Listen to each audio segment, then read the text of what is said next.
மே த almighty pluses all. நான் அஜ்மல், சென்னையிலேருந்து பேசிகிட்ருக்கேன். எல்லோரும் எப்படி இருக்கீங்க? நல்லா இருக்கீங்கன்னு நினைக்கிறேன்.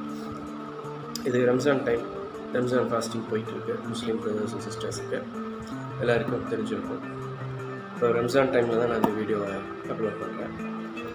நான் ப்ரீவியஸ் செஷன்ஸில் ப்ரீவியஸ் வீடியோஸ்லாம் பார்த்தீங்கன்னா என் டைம் சீரீஸ் அப்படின்னு ஒரு டாப்பிக்கில் என் டைம்ஸ் பற்றி நான் பேசிகிட்டு இருக்கேன். அந்த என் டைம்ஸை பற்றி நான் பேசும்பொழுது இப்போ உலகத்தில் இருக்கிற ஒவ்வொரு விஷயங்களிலும் ஏற்பட்டிருக்கிற கரப்ஷன் அப்படின்னா மாற்றங்கள், சேஞ்சஸ் வச்சுக்கலாம். மாற்றங்கள்னா சேஞ்சஸ், பட் கரப்ஷன் அப்படின்னா என்ன சொல்கிறது, ஒவ்வொரு விஷயத்தோடைய அந்த ஒரிஜினல் ஃபார்மை கெடுத்து வேறு விதமாக மாற்றுறது, அதுக்கு பேர் தான் கரப்ஷன். ஸோ ஒவ்வொரு ஃபீல்ட்லேயும் ஏற்பட்டிருக்கிற கரப்ஷன், அந்த மாற்றங்களை பற்றி நான் பேசிகிட்டு இருந்தேன். என்னென்ன ஃபீல்டை பற்றி நான் பேசிகிட்டு இருந்தேன்? முதல்ல நான் பேசினது வந்து corruption made in the field of மணியை பற்றி நான் பேசி, அந்த மணியில் நம்ம அன்றாடம் பயன்படுத்துகிற பணத்தில் ஏற்பட்டிருக்கிற கரப்ஷனை பற்றி நான் பேசினேன். அதுக்கு அடுத்த செஷனில் இன்னொரு ஃபீல்டில் ஏற்பட்டிருக்கிற மாற்றங்கள், கரப்ஷனை பற்றி நான் பேசினேன். அது என்ன ஃபீல்டு அப்படின்னு கேட்டிங்கன்னா, ஆண் பெண்களுடைய கடமைகள், இந்த சமுதாயத்தில் ஆண் பெண்களுடைய கடமைகளில் ஏற்பட்டிருக்கிற மாற்றங்கள், கரப்ஷன் பற்றி நான் பேசியிருக்கேன். அதாவது functional role of men and women in the society, அதில் ஏற்பட்டிருக்க கரப்ஷனை பற்றி நான் பேசினேன். அதுக்கு அடுத்து இந்த எக்கானமி, அதாவது பொருளாதாரத்தில் ஏற்பட்டிருக்க கரப்ஷனை பற்றி நான் பேசினேன். இந்த பொருளாதாரம் வந்து இன்ட்ரெஸ்ட் பேஸ் பண்ணி இருக்குது, அது வட்டியை பேஸ் பண்ணி இருக்கிறதுனால அது ஒரு சிக் எக்கானமியாக இருக்குது அப்படின்ட்டு. அது எதனால் சிக் எக்கானமியாக இருக்குது அப்படின்றதுக்கும் நான் சில விளக்கங்கள்லாம் கொடுத்து அந்த எக்கானமியில், பொருளாதாரத்தில் ஏற்பட்டிருக்க கரப்ஷனை பற்றி நான் பேசினேன். ஸோ நான் ஒரு வேரியஸ் ஃபீல்ட்ஸில் உள்ள கரப்ஷன்ஸ், ஒரு 2-3 ஃபீல்ட்ஸில் உள்ள கரப்ஷனை பற்றி நான் பேசிட்டு இன்றைக்கி நான் என்ன பண்ணலான் இருக்கேன் அப்படின்னு கேட்டிங்கன்னா, இந்த மாதிரி கரப்ஷன்லாம் எதனால் ஏற்படுது, யார் பண்ணுறா அப்படின்றத பற்றி நான் இப்போ பேசலாம் அப்படின்னு இருக்கேன். அதனால் என்னோடய வியூவிங் ஆடியன்ஸ் மற்றவங்க எல்லோரும் இந்த வீடியோவை ஸ்கிப் பண்ணாமல் பாருங்கள். ஏன்னா இந்த வீடியோவில் உலகத்தில் வாழக்கூடிய அத்தனை மக்களுக்கும் தேவையான விஷயத்தை தான் நான் இப்போ சொல்ல போகிறேன், பேஸ்ட் ஆன் த ட்ரூத்னா நான் எதை சொல்கிறேன் அப்படின்னா, டிவைன் ஸ்கிரிப்சர், ஹோலி குரான். அந்த ஹோலி குரானை தான் நான் ட்ரூத்துன்னு சொல்கிறேன். அந்த ஹோலி குரானில், அந்த ட்ரூத்தில், அதாவது holy Quran was sent down by the Lord God.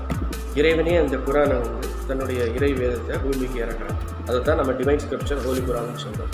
அந்த ஹோலி குரான், அதுக்கப்புறம் prophet Muhammad piece be upon him, அவங்களோட ப்ரீச்சிங்ஸ், அஹதீஸ், இதன் அடிப்படையில் நான் சில விஷயங்களை சொல்ல போகிறேன். இது இந்த உலகத்தில் வாழக்கூடிய ஒவ்வொருத்தரும் தெரிஞ்சுக்க வேண்டிய விஷயம். எந்த அளவுக்கு அப்படின்னு கேட்டிங்கன்னா, நான் இப்போ சொன்ன மாதிரி இந்த 3 ஃபீல்டில் ஏற்பட்டிருக்க கரப்ஷனில் இருந்து இப்போ ஒட்டுமொத்த உலகமும் பாதிப்புக்குள்ளாக்கப்பட்டு கடுமையான கஷ்டத்துக்கும் நெருக்கடிக்கும் ஆளாகி கொண்டு இருக்கிற அந்த கொரோனா வைரஸ் வரைக்கும் எதனால் ஏற்படுது, இதெல்லாம் யார் பண்ணுறா அப்படிங்கிற ரொம்ப ரொம்ப முக்கியமான விஷயத்தை பற்றி தான் நான் பேச போகிறேன். இது என்னுடைய சொந்த கருத்து கிடையாது. I am talking this out of Quran and Ahadith. நான் இப்போ என்ன பேச போகிறேனோ அது truly based on the truth, truly based on Quran and Ahadith, authentic Ahadith. சரிங்களா? அதனால் எல்லோரும் கவனமாக கேளுங்க. அப்போ தான் இந்த மாடர்ன் ஏஜில், இந்த மாடர்ன் வேர்ல்டில் என்ன மாதிரியான ஒரு மிஸ்டீரியஸான விஷயங்கள், என்ன மாதிரியான விஷயங்கள்லாம் நடக்குது, என்ன மாதிரி ஒரு சந்தேகத்துக்குரிய விஷயங்கள்லாம் நடக்குது, அப்புறம் வந்து ரொம்ப டூபியஸான விஷயங்கள், ரொம்ப சந்தேகத்துக்குரிய விஷயங்கள், ரொம்ப மிஸ்டீரியஸான விஷயங்கள் நிறையா நடக்குது. அதை பூரா அதெல்லாம் எதனால் நடக்குது, அது எல்லாம் எதனால் நடக்குது, யார் நடத்துகிறாங்க, இதுக்கு பின்னாடி யார் இருக்கா அப்படின்றத பற்றி நான் பேச போகிறேன். பிறந்த குழந்தையிலிருந்து இறப்பை எதிர்நோக்கி கொண்டு இருக்கிற வயசானவங்க வரைக்கும் அன்றாடம் அவங்க வாழ்க்கையில் சந்திக்க போகிற பிரச்சனைகள், இது எல்லாமே எதனால் ஏற்படுது, யாரால் ஏற்படுது அப்படிங்கிறத பற்றி தான் நான் பேசுகிறேன். இதை நான் பேசும்போது, இந்த வீடியோ நான் பண்ணும்போது முழுக்க இதை மக்கள்கிட்ட கொண்டு போய் சேர்த்துருவோம். ஏன்னா சில பேருக்கு தெரியும், பல பேருக்கு தெரியாமல் இருக்கலாம். அதனால் இப்போ நான் இந்த வீடியோஸ் பண்ணுறது எல்லாமே எதுக்காக அப்படின்னு கேட்டிங்கன்னா, when we have knowledge, we must share it, we must transfer that knowledge to other people. அதுதான் ரொம்ப முக்கியம். நம்மளுக்கு ஏதாவது ஒரு விஷயத்தை பற்றி நம்மளுக்கு ஒரு நாலேஜ் இருக்குது, ஒரு விஷயத்தில் இறைவன் நமக்கு ஒரு விஷயத்தை பற்றி நம்மளுக்கு அறிவு கொடுத்துருக்கும் பட்சத்தில் அதை அடுத்தவங்களுக்கு எத்தி வைக்கணும், அடுத்தவங்களுக்கு சொல்லணும். அது நம்மளோட கடமை, ஒவ்வொருத்தரும் செய்யணும். அதன் அடிப்படையில் தான் நான் செய்கிறேன். அது இந்த மாதிரியான ஸ்ட்ரேஞ்ச் மிஸ்டீரியஸ் வேர்ல்டில் நடக்கக்கூடிய பிரச்சனைகள், சங்கடங்கள், குறிப்பாக அந்த 1-1.5 வருஷமாக அந்த கொரோனா வைரஸ் அப்படின்றது உலகத்தையே ஆக்கி பறிச்சிருக்கீங்களா, எதனால், யார் பண்ணுறாங்க, இதுக்கு பின்னாடி என்ன இருக்குது, இந்த கொரோனா வைரஸ்லாம் நம்பலாமா வேண்டாமா, அப்படின்ற பல விஷயங்களை நான் இந்த வீடியோவில் நான் பேச போகிற பல விஷயங்கள் இந்த வீடியோ நான் பேசுனதுக்கப்புறம் உங்களுக்கு புரியும். இந்த வீடியோ நீங்கள் கேட்க கேட்க உங்களுக்கு புரியும். அதனால் எல்லாரும் irrespective of caste, creed and religion எல்லாரும் பாருங்கள். பார்த்தா தான் நான் என்ன சொல்ல வர்றேன், குரான் ஹதீஸில் இறைவன் என்ன சொல்லியிருக்கிறான், ஹதீஸில் prophet Muhammad piece be upon அவங்க என்ன சொல்லியிருக்காங்கன்றது தெரியும். சரி, இப்போ நான் அந்த கரப்ஷன்ஸ் பற்றி பேசினேன். இப்போ இதெல்லாம் எதனால் ஏற்படுது அப்படின்றத பார்ப்போம். இதெல்லாம் எதனால் ஏற்படுது அப்படின்றத பற்றி நம்ம பார்க்கணும் அப்படின்னா, அதுக்கு நான் ஒரு அஹதீஸ் அதாவது prophet Muhammad piece be upon அவங்களோட ப்ரீச்சிங்ஸ் ஒன்று நான் இங்கே சொல்லி ஆகணும். சொன்னால் தான் இது உங்களுக்கு எதனால் இந்த கரப்ஷன்லாம் ஏற்படுது, யார் பண்ணுறாங்கிறது உங்களுக்கு புரியும். மேபி இது கொஞ்சம் லென்த்தி வீடியோவாக கூட போகலாம். நான் முடிஞ்ச அளவுக்கு ஷார்ட் பண்ணிட்டு பார்க்குறேன். பட் நான் இப்போ பேச போகிற டாபிக் ஷார்ட்டாக பேசக்கூடிய டாபிக் இல்லை, லென்த்தி டாபிக் அது. அதனால் முடிஞ்ச அளவுக்கு நான் ஷார்ட் பண்ண பார்க்குறேன். பட் லென்த்தி வீடியோ போனாலும் டைம் ஸ்பெண்ட் பண்ணி கொஞ்சம் பாருங்கள். ஃப்ரீயாக இருக்கும்போது டைம் ஸ்பெண்ட் பண்ணி பாருங்கள், ரொம்ப ரொம்ப முக்கியம். சரிங்களா? ஸோ அது என்ன அஹதீஸ் அப்படின்னா, prophet Muhammad piece be upon him அவங்களோட லைஃப் டைமில் அவங்களுடைய தோழர்கள், கம்பேனியன்ஸ், ஃப்ரெண்ட்ஸ் ஒரு இடத்துல உட்காந்து பேசிகிட்டு இருக்காங்க. பேசிகிட்டு இருக்கும் பொழுது ப்ராஃபட் முஹம்மது வந்து அந்த வழியாக வர்றாங்க. வந்து எதை பற்றி பேசிகிட்டு இருக்கிறீங்க அப்படின்னு கேட்குறாங்க. எதை பற்றி பேசிகிட்டு இருக்கீங்க அப்படின்னு கேட்டோடனே அவங்க அந்த தோழர்கள் என்ன பதில் சொல்கிறாங்க அப்படின்னு கேட்டாங்க, உலகத்தோட இறுதி முடிவு எப்படி இருக்கும், உலகத்தோட இறுதி நாட்கள் எப்படி இருக்கும், இல்லை உலகத்தோட இறுதி நாட்கள் எப்போ வரும், when is the last hour, when is the last day அப்படின்றத பற்றி நாங்கள் பேசிகிட்டு இருக்கிறோம். உலகத்தோட இறுதி நாள் எப்போ, உலகத்தோட முடிவு எப்போ ஏற்படும் அப்படின்றத பற்றி பேசிகிட்டு இருக்கிறோம் அப்படின்னு அவங்க சொன்ன உடனே prophet Muhammad piece be upon நீங்கள் என்ன சொல்கிறாங்க அப்படின்னா, உலகம் அழிகிறதுக்கு முன்னாடி, உலகத்தோட முடிவு ஏற்படுறதுக்கு முன்னாடி 10 மேஜர் சைன்ஸ், 10 மிகப்பெரிய அடையாளங்கள் ஏற்படணும். அந்த 10 மிகப்பெரிய அடையாளங்கள் ஏற்பட்ட பின்பு ஒன்றன் பின் ஒன்றா அது நடந்து முடிஞ்சதுக்கு அப்புறம் தான் உலகம் அழியும். ஸோ இந்த 10 மேஜர் சைன்ஸும் நடக்க ஆரம்பிச்சிருச்சு அப்படின்னா உலகத்தோட இறுதியில் நம்ம இருக்கிறோம், நம்ம எண்ட் டைம்ஸில் இருக்கோம் அப்படின்றத நீங்கள் புரிஞ்சுக்கலாம் அப்படின்னு சொல்கிறாங்க. நிறைய மைனர் சைன்ஸ் இருக்குது, சின்ன அடையாளங்கள், அறிகுறிகள் 100க்கும் மேற்பட்டது இருக்குது. ஆனால் நான் இப்போ கான்சென்ட்ரேட் பண்ண போகிறது 10 மேஜர் சைன்ஸ். அந்த 10 மேஜர் சைன்ஸை கான்சென்ட்ரேட் பண்ணும்போது தான் இப்போ உலகத்தில் நடக்கிற இந்த அநியாயங்கள், அக்கிரமங்கள்லாம் ஏன் நடக்கிறது நம்மளால் புரிஞ்சுக்க முடியும். ஸோ அவங்க 10 மேஜர் சைன்ஸை ஃபஸ்ட்டு ஒவ்வொன்றா லிஸ்ட் அவுட் பண்ணுறாங்க. என்னென்ன மேஜர் சைன்ஸ் அப்படின்னு அதாவது முக்கியமான அடையாளங்கள் என்னென்ன அப்படின்றத அவங்க லிஸ்ட் அவுட் பண்ணுறாங்க.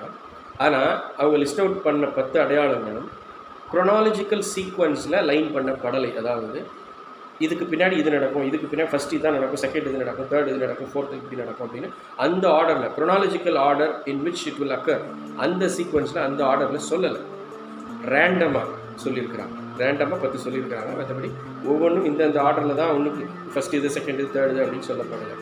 அவங்க சொன்ன 10 அடையாளங்களில் ஃபஸ்ட்டு வந்து தஜ்ஜால் அப்படின்னு சொல்லியிருக்கிறாங்க. தஜ்ஜால் அப்படின்னா என்ன நம்ம விளக்கமாக பார்க்கலாம். நான் ஃபஸ்ட்டு இந்த மிகப்பெரிய அடையாளங்களை மட்டும் நான் சொல்லுவேன். ஃபஸ்ட்டு வந்து தஜ்ஜால். ரெண்டாவது அடையாளம் காக் அண்ட் மெகாக், அதாவது யக்ஜூத் மக்ஜூத் அப்படின்னு அரபிக்கில் சொல்லுவாங்க, இங்கிலீஷில் காக் மெகாக் அப்படின்னு சொல்லுவாங்க. அவங்க ஒரு குரூப் ஆஃப் பீப்புள், யாருங்கிறத நம்ம விரிவாக பார்க்கும்போது நான் சொல்லுவேன். மூணாவது அடையாளம் return of prophet Jesus, prophet Isa. அதாவது கிறிஸ்டியன்ஸ் வந்து ப்ராஃபட் ஜீசஸ்ன்னு சொல்லுவாங்க, நாங்கள் வந்து ஈசா நபின்னு சொல்லுவோம். அந்த ஈசா நபி இஸ்லாமிய மத நம்பிக்கையின்படி அவங்க இன்னும் இறக்கவில்லை. அவங்க இறைவனால் தன்னளவு உயர்த்தி கொள்ளப்பட்டுக்கிட்டாங்க. இறைவன் வந்து அவங்கள உயர்த்திக்கிட்டான், அவன்கிட்ட இறைவன் வந்து உயர்த்திக்கிட்டான்.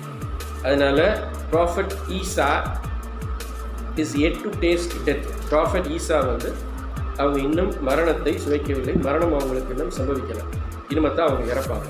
ஸோ அதனால் இறைவன் தன்னளவில் அவங்க உயர்த்திக்கிட்டான். திரும்ப அவங்களுடைய பணியை நிறைவேற்றுவதற்காக, பாதியில் விட்டு சென்ற பணியை நிறைவேற்றுவதற்காக திரும்பவும் ப்ராஃபட் ஈசா, அதாவது ஈசா நபி திரும்பவும் பூமிக்கு இறைவனால் அனுப்பப்படுவாங்க. Return of son of Mary. மேரினா யாருன்னா மரியம் அலைஹிஸ்ஸலாம், அதாவது ப்ராஃபட் ஈசாவுடைய மதர், அம்மாவை வந்து மேரின்னு கிறிஸ்டின் சொல்லுவாங்க, நாங்கள் மரியம் அலைஹிஸ்ஸலாம் அப்படின்னு சொல்லுவோம். ஸோ அவங்க ரிட்டர்ன் ஆஃப் ப்ராஃபட் ஈசா, இது third major sign. Fourth major sign வந்து தாபத்துல் அர்த் அப்படின்னு சொல்லியிருக்காங்க. தாபத்துல் அர்த் அப்படின்னா, தாபானா பீஸ்ட், அர்த்துனா எர்த். அதாவது தாபானா ஒரு பீஸ்ட்னா எப்படி சொல்கிறது, ஒரு மிருகம்னா அது கண்டிப்பாக மிருகமாக தான் இருக்கணும்னு அவசியம் கிடையாது. அது வந்து ஒரு மெட்டஃபர்னா என்ன சொல்கிறது, ஒரு சிம்பாலிக் ரெப்ரசன்டேஷன், அவ்வளோதான். அதாவது ஒரு ஓமையாக சொல்கிறது, ஒரு சிம்பாலிக்காக சொல்கிறாங்க. தாபானா பீஸ்ட்னா அது அப்படியே மிருகம் மாதிரி இருக்கணும் அப்படின்னு அவசியம் கிடையாது, அது ஒரு சிம்பாலிக்காக சொல்கிறது.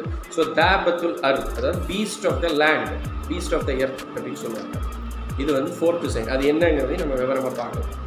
ஒவ்வொன்றா பற்றி பேசும்போது நான் சொல்கிறேன். 5வது வந்து துக்கான்னா ஸ்மோக், புகை மண்டல்.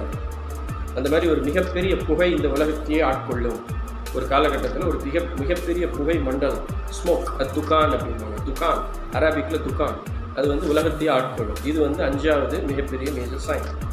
அடுத்து 6வது வந்து sun will rise from the west, அதாவது சூரியன் கிழக்கே உதிப்பதற்கு பதிலாக மேற்கில் உதிக்கும் அப்படின்ற ஒரு மேஜர் அடையாளத்தை சொல்லியிருக்காங்க, முக்கியமான அடையாளத்தை சொல்லியிருக்காங்க. 6 நான் சொல்லிட்டேன். அப்புறம் 7, 8, 9 இந்த 3 அடையாளங்களும் என்ன அப்படின்னு கேட்டிங்கன்னா, மிகப்பெரிய பூகம்பங்கள், உலகத்தில் மிகப்பெரிய பூகம்பங்கள் ஏற்படும்.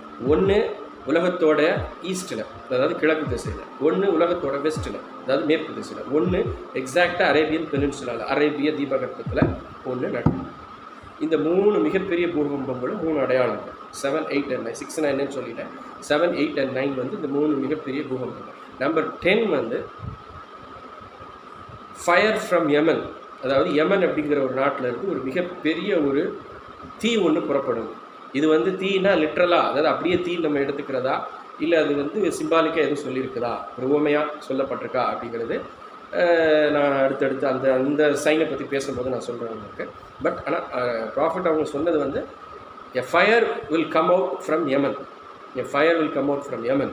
ஓமன் இல்லை, யமன் வேறு, ஓமன் வேறு. நான் சொல்கிறது யமன் அப்படிங்கிற நாட்டில் இருந்து ஒரு மிகப்பெரிய தீ ஒன்று வெளியே வரும் அப்படின்னு சொல்லியிருக்கிறாங்க. இது 10வது அடையாளம். இந்த 10 அடையாளங்கள் நடக்கும் பொழுது உலக இறுதியை நம்ம நெருங்கிட்டோம்னு அர்த்தம். அந்த 10 அடையாளங்களும் நடந்து முடிந்த பின்பு உலகம் அழிக்கப்பட்டுவிடும் அப்படின்னு ப்ராஃபட் சொல்லியிருக்கிறாங்க. இதுதான் இஸ்லாமோட பேசிக் பிலீஃப், இதுதான் இஸ்லாமியர்களோட நம்பிக்கை.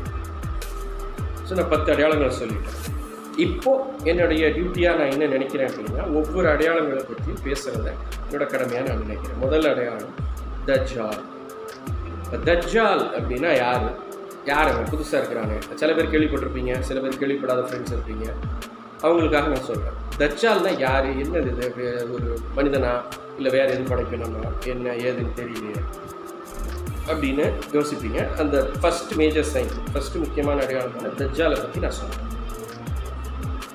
தஜ்ஜாலை பற்றி ப்ராஃபட் முஹம்மத் சொல்லும்போது அடிஷ்னலாக என்ன இன்ஃபர்மேஷன் சொல்லியிருக்கிறாங்க அப்படின்னா, தஜ்ஜால் அப்படிங்கிறவங்க இறைவனால் உலக யுக முடிவு நாளின் இறுதியில் இறைவனால் அந்த தஜ்ஜால் அப்படிங்கிறவன் இந்த பூமிக்கு மனிதர்களிடம் அனுப்பப்படுவான். அப்படி இறைவன் தஜ்ஜாலை ரிலீஸ் பண்ண பிறகு, இறைவன் தஜ்ஜாலை அனுப்பிய பிறகு தஜ்ஜால் இந்த பூமியில் 40 நாட்கள் இருப்பான் அப்படின்னு prophet Muhammad piece be upon அவங்க சொல்லியிருக்காங்க. 40 நாள் அப்படின்னு சொல்லிட்டு அதுக்கு அடுத்து மேற்கொண்டு என்ன சொல்கிறாங்க அப்படின்னு கேட்டிங்கன்னா, தஜ்ஜால் இந்த பூமியில் வாழும் பொழுது அவனுடைய முதல் நாள் வந்து 1 வருடம் அளவுக்கு நீளமாக இருக்கும் அப்படின்னு சொல்கிறாங்க. ஒரு நாளுங்கிறது 24 மணி நேரம். ஆனால் தஜ்ஜாலை இறைவன் அனுப்பிய பிறகு, பூமிக்கு அனுப்பிய பிறகு, அவன் இந்த பூமியில் இருக்க போகிற அந்த முதல் நாள் வந்து, பூமியில் அவன் தங்கும்போது அவனுடைய முதல் நாள் இந்த பூமியில், நான் சொல்கிறேன் இந்த மெட்டீரியல் யூனிவர்ஸில். நான் ஏன் இந்த மெட்டீரியல் யூனிவர்ஸ்லன்னு சொல்கிறேங்கிறத நான் பின்னாடி சொல்கிறேன், அதை நோட் பண்ணிக்கோங்க. இந்த மெட்டீரியல் யூனிவர்ஸுக்கு, இந்த பூமிக்கு அவன் அனுப்பப்படும்போது அவனுடைய முதல் நாள் வந்து 1 வருடம் அளவு நீளமாக இருக்கும். அவனுடைய 2ஆம் நாள் 1 மாதம் அளவு நீளமாக இருக்கும். அவனுடைய 3ஆம் நாள் 1 வாரம் அளவு நீளமாக இருக்கும். அவனுடைய மற்ற நாட்கள் அனைத்தும் சராசரியாக நம்மளுடைய வழக்கமான நாட்கள் போல இருக்கும் அப்படின்னு ப்ராஃபட் முஹம்மத் சொல்லியிருக்காங்க. சரி, இப்போது நமக்குள்ள ஒரு கேள்வி வரும். ஒரு நாளுங்கிறது 24 மணி நேரம் தானே, அது என்ன ஒரு நாள் வந்து 1 வருடம் அளவுக்கு நீளமாக இருக்கும், அது எப்படி அது அப்படின்னு ஒரு கேள்வி நமக்குள்ளே வரும். அதுக்கு நான் விளக்கம் கொடுக்குறேன். ஸோ தஜ்ஜால் வந்து பூமியில் எத்தனை நாள் இருப்பான் அப்படின்றத பற்றி prophet Muhammad piece be upon அவங்க சொன்னதை நான் சொல்லிட்டேன். இப்போ அடுத்து அவனுடைய தோற்றத்தை பற்றியும் prophet Muhammad piece be upon அவங்க சொல்லியிருக்கிறாங்க. அவனோட தோற்றத்தை பற்றி ப்ராஃபட் முஹம்மத் சொல்லும்போது ஒரு முக்கியமான விஷயத்த சொல்கிறாங்க. என்ன அப்படின்னு கேட்டீங்கன்னா, இஸ்லாமிய மத நம்பிக்கையின்படி, இஸ்லாமின்படி முதல் மனிதர், உலகத்தில் படைக்கப்பட்ட முதல் மனிதர் ஆதம் நபி, அதாவது ப்ராஃபட் ஆடம். அந்த ப்ராஃபட் ஆடமுக்கு அப்புறம் தான் அவருடைய மனைவி ஹவ்வா அலைஹிஸ்ஸலாம்னு சொல்லுவோம். அவங்க 2 பேரால் தான் அடுத்து மனித இனம் பெருக்கப்பட்டு அப்படியே தலைமுறையாக சமுதாயமாக அப்படியே பிறந்து வாழ்ந்து மடிந்து இப்போ வரைக்கும் அவங்க மூலமாக தான் அத்தனை மனித இனமும் பெருக்கப்பட்டது. ஸோ எல்லாத்துக்கும் தந்தையும் தாயும் யார் அப்படின்னு கேட்டிங்கன்னா ஆதம், அப்புறம் அவங்க ஆடம், ப்ராஃபட் ஆடம், அதுக்கப்புறம் அவங்களோட மனைவி ஹவ்வா அலைஹிஸ்ஸலாம். அவங்கள பற்றி சொல்லிகிட்டு இருக்கும்போது அதுக்கு அடுத்து இறைவன் என்ன சொல்கிறான் அப்படின்னா, குரானில் இறைவன் சொல்லும் பொழுது ஒரு முக்கியமான விஷயத்தை என்ன சொல்கிறான் அப்படின்னு கேட்டிங்கன்னா, ப்ராஃபட் ஆடமுக்கு அப்புறம் மனிதர்களுக்காக முதலில் அனுப்பப்பட்ட ஒரு ப்ராஃபட், முதலில் மனிதர்களுக்காக அனுப்பப்பட்ட ஒரு நபி அப்படின்னா, ஒரு ப்ராஃபட் அப்படின்னா நூஹ் அலைஹிஸ்ஸலாம். ப்ராஃபட் நூஹ். கிறிஸ்டியன்ஸ் வந்து நோவாம்பாங்க, நீங்கள் கேள்விப்பட்டிருப்பீங்க. எங்கள் இதுபடி ப்ராஃபட் நூஹ் அப்படின்னு நாங்கள் சொல்லுவோம். ப்ராஃபட் நூஹ் அவங்க தான் மனிதர்களுக்காக முதலில் அனுப்பப்பட்ட நபி. உடனே நீங்கள் நினைக்கலாம், ப்ராஃபட் ஆடமும் மனிதர் உருவில் மனிதராக தானே பூமிக்கு வந்தார், அப்புறம் என்ன மனிதர்களுக்காக முதலில் அனுப்பப்பட்டது ப்ராஃபட் நூஹ்னு ஏன் சொல்கிறீங்க அப்படின்னா, அதுக்கு ஒரு காரணம் இருக்குது. ப்ராஃபட் ஆடம் கீழே பூமிக்கு இறைவனா, அது எப்படி ப்ராஃபட் ஆடம் பூமிக்கு வந்தாங்கன்றது வேறு ஸ்டோரி, அதனால் முடிச்சு அது இன்னொரு நாள் சொல்கிறேன். இந்த நம்ம பேச போகிற அந்த டாப்பிக்கு அது அந்த அளவுக்கு ரிலேட்டடாக இருக்காது. ஸோ அதனால் அதை பற்றி நம்ம இன்னொரு நாள் பேசலாம். ப்ராஃபட் ஆடம் பூமிக்கு வரும் பொழுது அவங்களுக்குன்னு வேத நூலோ இல்லை ஸ்கிரிப்சர், டிவைன் ஸ்கிரிப்சர் அந்த மாதிரி எதுவும் இறைவனால் கொடுக்கப்படவில்லை. அதாவது இப்போ எப்படி ப்ராஃபட் முகமதுக்கு வந்து இறைவன் குரானை இறக்கி அந்த குரானுடைய வழிகாட்டுதல்படி மனிதர்கள் வாழ வேண்டும் அப்படின்னு சொல்லி ஒரு இறை வேதத்தை ப்ராஃபட் முகமது கூடயே அனுப்பி வைக்கிறானோ, அந்த மாதிரி ப்ராஃபட் ஆடமுக்கு ஒரு இறை வேதத்தை இறைவன் கொடுத்து அனுப்பவில்லை. ஸோ இறை வேதத்தோட மனிதர்களுக்காக அனுப்பப்பட்ட முதல் நபி, முதல் ப்ராஃபட் நூஹ். இப்போ தெளிவாக இருக்கும்னு நினைக்கிறேன். ஸோ நான் ஏன் இந்த ப்ராஃபட் நூஹை பற்றி நான் பேசுகிறேன் அப்படின்னா, ப்ராஃபட் முகமது தஜ்ஜாலோட அப்பியரன்ஸை பற்றி பேசும்பொழுது, தஜ்ஜால் அப்படிங்கிற ஒருத்தர் இறுதி நாளில் என் டைம்ஸை வருவான்னு நான் சொல்லியிருந்தேன்.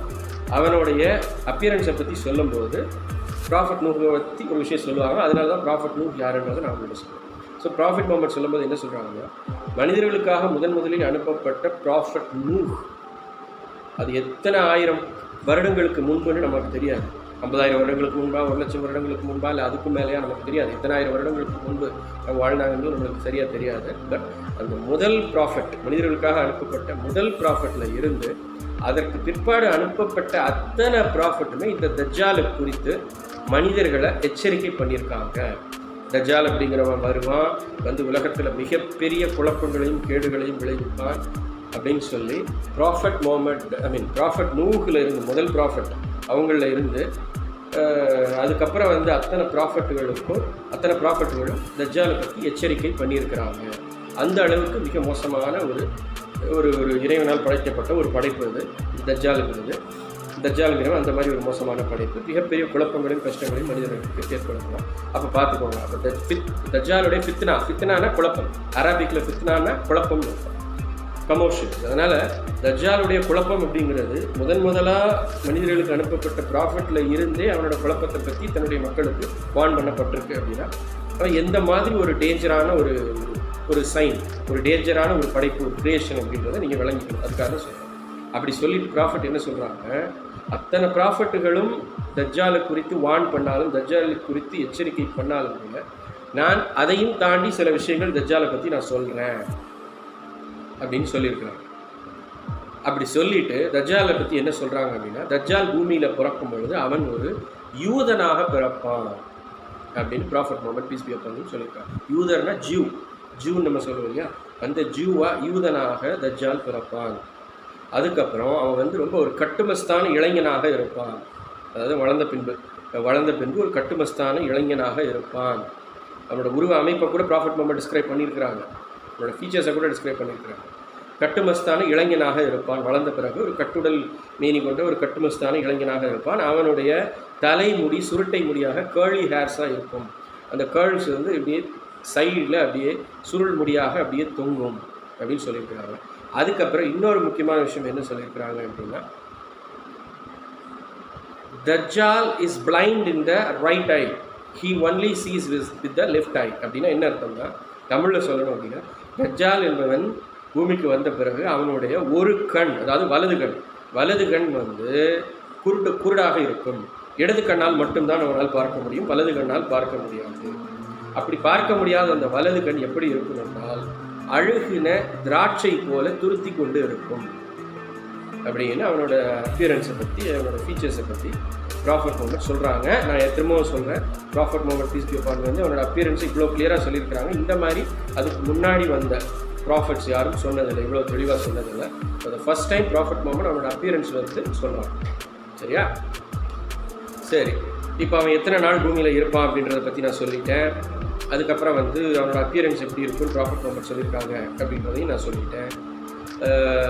இப்போது அவன் இந்த பூமிக்கு எப்போ வருவான், அது எப்படி ஒரு வருடம் ஒரு நாள் ஒரு வருடம் மாதிரியும், அடுத்த நாள் ஒரு மாதம் மாதிரியும், அடுத்த நாள் ஒரு வாரம் மாதிரி இருக்கும் அப்படின்றத பற்றி நம்ம இப்போ பேசணும். அதாவது இப்போ தஜ்ஜால்னா எப்படி இருப்பான் அப்படின்றத நான் சொல்கிறதுக்கு முன்னாடி ஒரு சின்ன விஷயம்.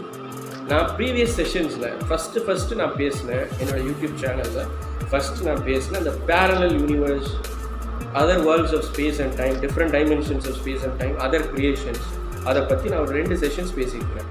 என்னோடய சேனலில் அந்த வீடியோஸ்லாம் இருக்கும், நீங்கள் அதை போய் பாருங்கள். அதை பார்த்தீங்க அப்படின்னா தஜ்ஜாலை பற்றி உங்களுக்கு ரொம்ப ஈஸியாக புரியும். இன்னும் சொல்லப்போனால், நான் ஃபஸ்ட்டு இந்த யூடியூப் சேனல் ஸ்டார்ட் பண்ணி இஸ்லாமிக் கொஞ்சம் ரிலீஜியஸ் ஓரியன்டாக பேசணும்னு நினைக்கும் போது, நான் ஃபஸ்ட்டு பேசணும்னு நினச்ச டாப்பிக்கே இதுதான். இந்த 10 மேஜர் சயின்ஸை பற்றி தான் நான் பேசணும்னு நினச்சேன்.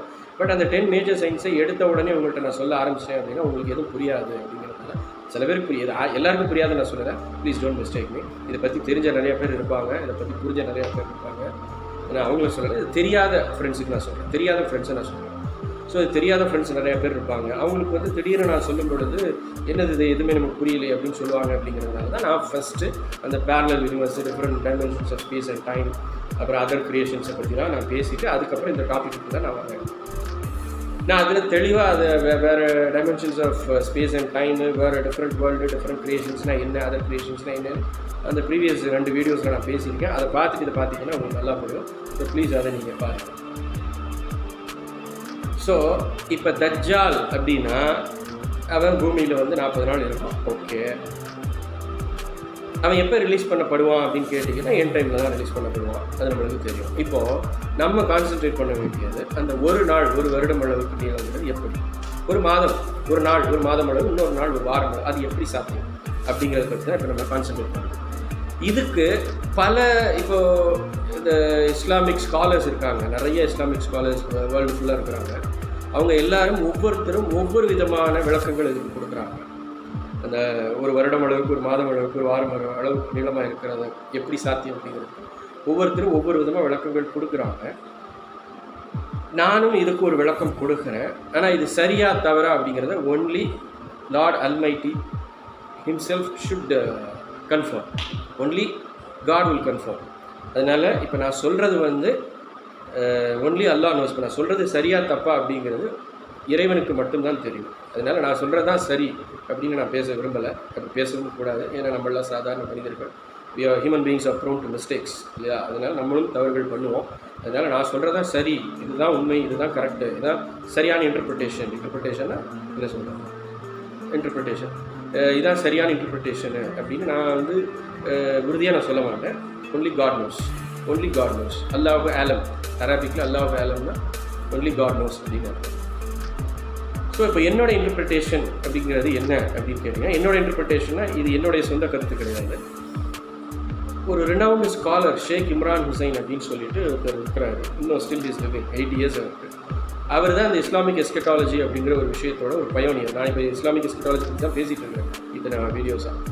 ஸோ அந்த இஸ்லாமிக் எஸ்கட்டாலஜியோட பயோனியர், அதாவது அவர் தான் முதல்ல இந்த டாப்பிக்கை இன்ட்ரடியூஸ் பண்ணி, இந்த டாப்பிக்கு குரான் ஹதீஸ் வச்சு இந்த டாப்பிக்கை அவர் வந்து நல்லா இந்த இப்படி ஒரு டாப்பிக்கை உருவாக்கி, இஸ்லாமிக் எஸ்கட்டாலஜி அப்படின்ற ஒரு ஃபீல்டு, டாப்பிக்குங்கிற ஒரு ஃபீல்டு, இஸ்லாமிக் எஸ்கட்டாலஜி அப்படின்ற ஒரு ஃபீல்டை உருவாக்கி அவர் தான் குரான் ஹதீஸ் ஸ்டடி பண்ணுங்க நிறையா விஷயங்கள் சொல்லிட்டு இருக்காரு. ஸோ நான் இப்போ சொல்ல போகிறது எல்லாமே அவருடைய கருத்து, அவருடைய ஃபைண்டிங்ஸ், அவருடைய ரிசர்ச் மூலமாக அவர் கண்டுபிடித்த விஷயங்கள். அந்த விஷயங்களில் எனக்கு முழு உடன்பாடு இருக்கிறதுனால நான் உங்கள்கிட்ட சொல்கிறேன். ஸோ நான் சொல்கிற விஷயங்களில் உங்களுக்கு உடன்பாடு இருந்தால் நீங்கள் ஏற்றுக்கொள்ளலாம், அப்படி இல்லை அப்படின்னா you are free to reject. அது ஏன்னா ஒவ்வொருத்தருக்கும் ஒரு இண்டிபெண்ட் தாட்ஸ் இருக்கும். அதனால் நான் ஃபஸ்ட் ஏற்கனவே சொன்ன மாதிரி ஹியூமன் பீயிங்ஸுக்கு வந்து free will, freedom to choose எல்லாமே இருக்குது. ஸோ நமக்கு ஃப்ரீ வில் இருக்குது, freedom to rights to choose what we want, அது நமக்கு இருக்குது. We have a right to choose what we want. So அதனால் நான் உங்களை ஃபோர்ஸ் பண்ண மாட்டேன். என்னுடைய ஒப்பீனியன், என்னுடைய interpretation based on Quran and Hadith and based on the research of scholar Sheikh Imran Hussain. அதை வச்சு நான் சொல்கிறேன். அது எனக்கு சரி படுறதுனால நான் சொல்கிறேன். அதை ஏற்றுக்கிறதும் ஏற்றுக்காததும் அவங்கவுங்க இஷ்டம். சரி, இப்போது இவ்வளோ போதும்னு நினைக்கிறேன். ஏன்னா இப்போவே கிட்டத்தட்ட ஒரு 28 மினிட்ஸ் ஆயிடுச்சு. இதுக்கு மேலே நம்ம பெரிய வீடியோவாக போட வேண்டாம். அதனால் இந்த டாப்பிக்கை இப்போ நான் ஸ்டாப் பண்ணிவிட்டு நெக்ஸ்ட் வீடியோவில் நான் கண்டினியூ பண்ணுறேன். அதனால் ஃப்ரெண்ட்ஸ், நான் ஏற்கனவே சொன்ன மாதிரி இந்த வீடியோ முழுசாக பாருங்கள். ரொம்ப ரொம்ப முக்கியமான விஷயத்தை பற்றி தான் நான் பேச போகிறேன். அதனால் முழுசாக பாருங்கள், முழுவதுமாக பாருங்கள். ஏன்னா உலகத்தில் உள்ள அத்தனை, எந்த மதமாக இருந்தாலும் சரி, எந்த இனமாக இருந்தாலும் சரி, எந்த மொழி பேசுகிறவங்களாக இருந்தாலும் சரி, அவங்க அத்தனை பேருக்கும் தேவையான விஷயம் பேஸ்ட் ஆன் ட்ரூத் நான் சொல்கிறேன். அதனால் எல்லோரும் நிச்சயமாக இதை ஃபுல்லாக பாருங்கள். நான் நெக்ஸ்ட் வீடியோவில் உங்களை மீட் பண்ணுறேன். Thank you friends.